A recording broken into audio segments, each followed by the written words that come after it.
María tiene la concepción de su hijo por obra del Espíritu Santo, y también el nacimiento, le da nacimiento al hijo también por obra del Espíritu Santo. José nunca tiene una relación sexual con María, sino que es un padre putativo, pero es un perfecto esposo. Y ese matrimonio es el matrimonio donde no hubo pecado, la familia de Nazaret. Por lo tanto, es un matrimonio real en términos espirituales, porque ese matrimonio representa el hombre y la mujer del paraíso. Sí, el hombre y la mujer del paraíso eran José y María. Esos son.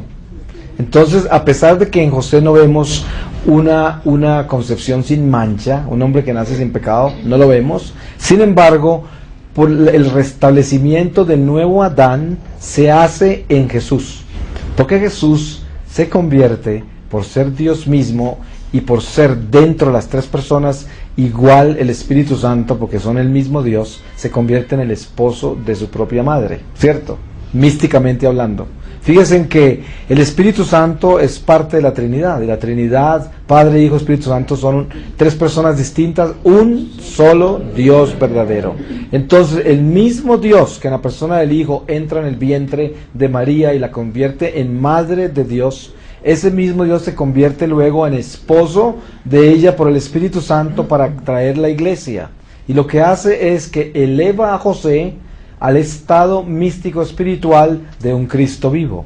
Y por eso José es puro, y José es casto, José se mantiene como el esposo perfecto.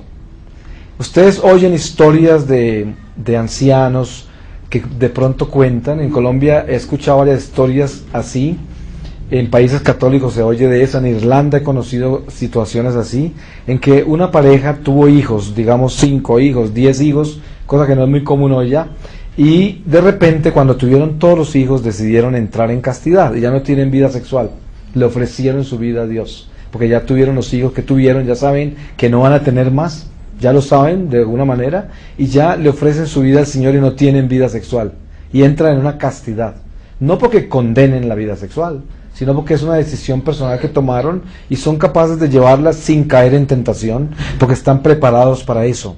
Entonces se elevan místicamente a un estado de la familia de Nazaret. Y estos son dones del Espíritu Santo, son gracias de Dios.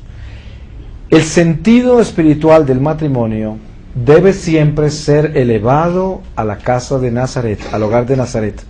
Por esa razón, la obediencia a la iglesia es básica y fundamental en la salud de la familia.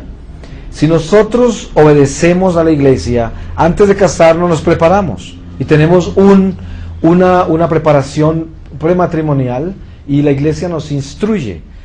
Mire, hay personas que dicen, es que el párroco mío no siempre vive de afán y la gente que nos enseña es gente que no sabe y todo eso. Toda esa gente está leyendo de la doctrina de la iglesia y se la está enseñando. A lo mejor no saben hablar bien, a lo mejor no tienen dientes, a lo mejor quién sabe qué, pero le están leyendo la doctrina, le están enseñando la iglesia. No importa quién es el mensajero, lo importante es el mensaje. La mayoría de las personas se dejan atrapar por el mensajero. Por eso hay gente que no se confiesa, porque el obstáculo de la persona humana del sacerdote no los deja confesar. Porque el mensajero se le roba el mensaje.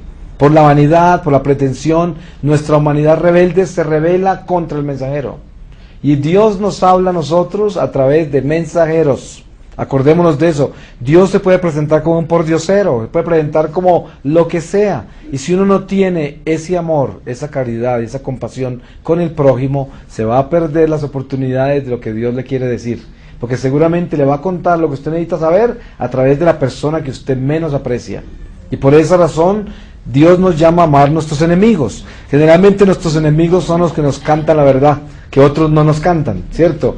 Y por eso nos hacen el favor de ayudarnos a crecer. Por eso los debemos amar, no solamente por eso lo dice el Señor, pero es parte. Entonces la concepción del matrimonio católico está en comprender quién es María y quién es José.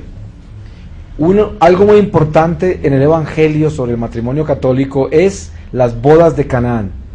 Dense en cuenta ustedes todo lo que hay envuelto en esa boda. Primero encontramos a un Jesús quien se está despertando a su divinidad, poco a poco. O sea, cuando Jesús aparece entre nosotros, inmediatamente no dijo, yo soy el Mesías, yo soy Dios. No, Él empezó a descubrirlo Él también, porque Él vino y se hizo perfecto hombre. La prueba está que cuando Jesús es encontrado en el templo después de perderse 3 días, las escrituras dicen que Él se fue a crecer en sabiduría con su mamá y su papá. Y cualquier persona racional diría, ¿cómo puede crecer en sabiduría Dios? Pues des en cuenta que era el hombre Dios. Por lo tanto, vivía como hombre y existía como Dios. Y se despertó a su divinidad. Cuando tenía 30 años aparece en las bodas de Caná. Miren que Jesús piensa que todavía no es su hora, pero ya sabe sobre su divinidad. Pues ya tiene 30 años, ya se le ha despertado de todo.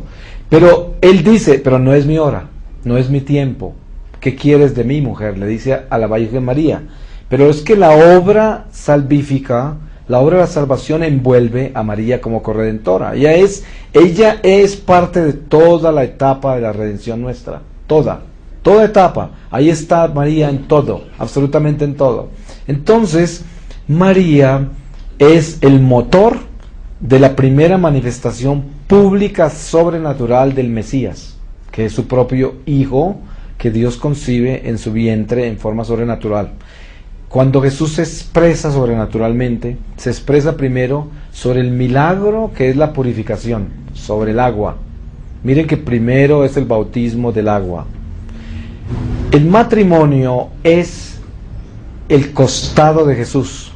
El costado de Jesús es la sangre y el agua.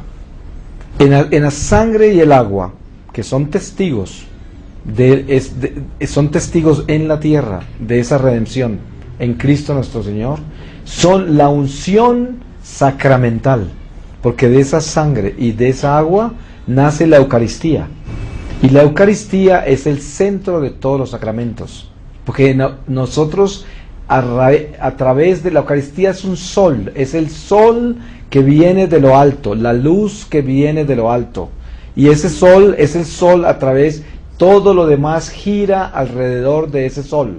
Todos los sacramentos giran alrededor de la Eucaristía. Por esa razón, del costado de Jesús brota agua y sangre. Por eso, cuando Jesús tiene el agua en esas tinajas, que era un agua para purificar, para lavar, y ese era el sentido de esas vasijas, por eso las mandó a llenar de agua, pues los judíos la usaban para purificarse con esa agua. Entonces la manda a llenar de agua, y en esa agua Él establece el misterio de los misterios.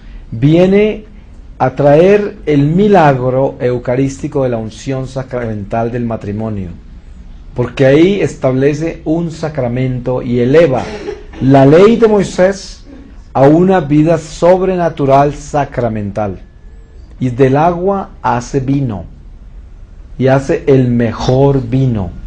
Entonces el matrimonio se consagra y se establece en esa sangre y en esa agua que brota del costado de nuestro Señor Jesucristo. Y esa sangre y esa agua en el matrimonio es una invitación de la Madre de la Iglesia. Y la Madre de la Iglesia se llama María, porque María es la perfecta esposa. Por lo tanto, la esposa que va a contraer matrimonio a la Iglesia entra en María, para que María invite a esa agua y a esa sangre convertirse en la unción sacramental de la unión de una mujer y un hombre en una sola carne.